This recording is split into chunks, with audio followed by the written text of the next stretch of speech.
Okay, today I want to talk to you about the road of bad decision making. For the past few years, my brother has made some pretty bad decisions, so I know how important it is to make good decisions, especially now in high school. Let's clarify what a bad decision is. A bad decision is when you feel inside yourself that something is wrong, but you do it anyway. However, a bad decision is not when you make a decision and it has a negative outcome, because no matter how much data and information you have to make a decision, you still can't predict what's going to happen. Why would anybody want to do something that they know is wrong? A lot of it has to do with life experiences, things that they faced in their life. Maybe they had a coach or a teacher that at one point said that they're not good enough or they're never going to be anything. Or maybe they had a parent that neglected them, and it really hurts. There are two ways to handle this, and one is you can go off and you can reject what you know is right, or you can rebel against everyone that ever told you that you weren't good enough. This can really lower your self-esteem because you're going to start believing whatever they told you if you start rejecting what you know is right, because you're going to start becoming an underachiever. And when you become an underachiever, you might look at your friends and they're all achieving things. You might make a sports team or something and you're not.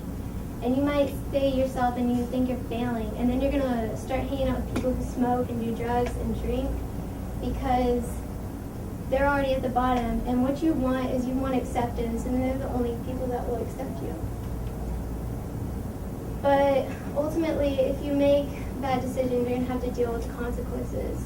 And the longer you make them, the harder it's going to be to get out of it. My dad always tells my brother that you can't jump to the top of the mountain. You've got to climb it, and it's going to be a struggle.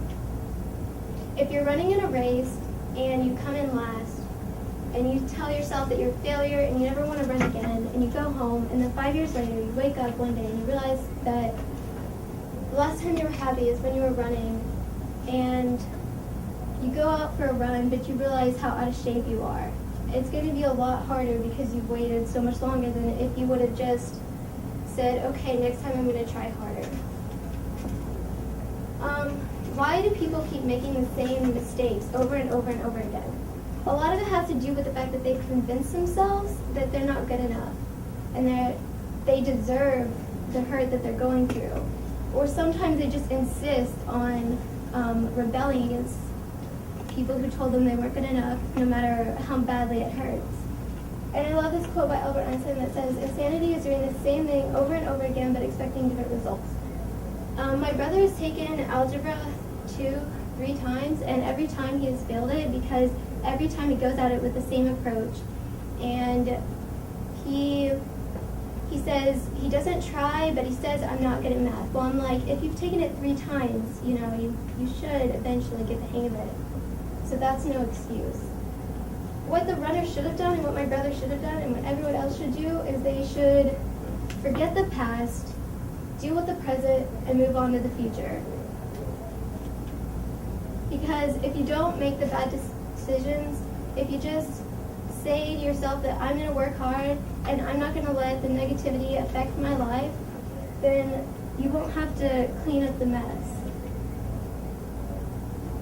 And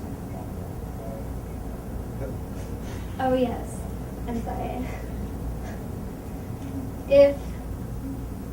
I hope that what you got from all this is that if you learn to play the cards you're dealt in life, then you will be able to win the game, and you'll be able to live life easier, and things won't be so hard.